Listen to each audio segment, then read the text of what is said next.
Welcome to my show, Character Analysis, where you take a look at characters in different types of media, mostly smile for me, and see what makes them tick.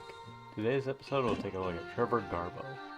Trevor is the Habitat's resident conspiracy theorist, always fixated on the inhuman things that go on around him, or rather what he thinks is inhuman, harassing the habitations about being monsters, leading him to be banned from the lounge for buying Jimothin and recruiting in the boilers. He considers himself to know everything about the Habitat, but is seen to be very incompetent about his research, which is effectively just going around and asking people if they're a vampire or not. And according to the wiki, during a live stream, it was stated that the other habitations don't really have a set opinion on Trevor because he doesn't really leave the boilers much.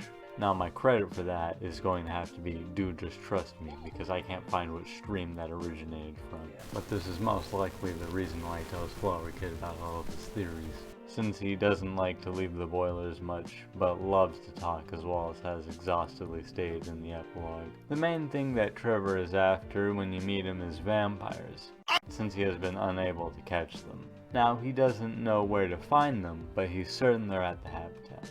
As a surprise to no one except Trevor, Trensel is a vampire. Trevor tells Flower Kid to get concrete evidence about being a vampire, which is done by showing Trensel a photo of himself and then using the megaphone when he starts talking about his age. Trevor is ecstatic to finally hear that one of his theories is finally correct, calling it his magnum opus.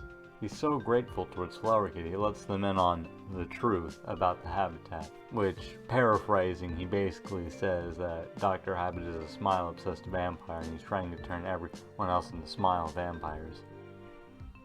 You know, Trevor has to have, like, an inherent ego about him, right?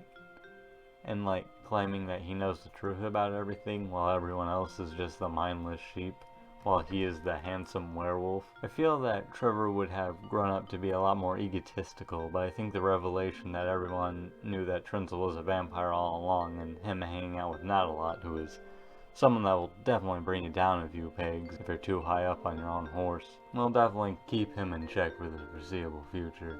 And it seems he's gotten better about being outside of one area based on how he appears in the end credits, which, I mean, you know, good for him, I guess.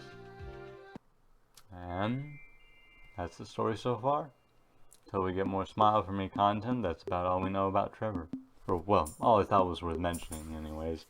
2-year anniversary is coming up pretty soon, and hopefully I can get this video out before that pretty soon turns into a it already happened.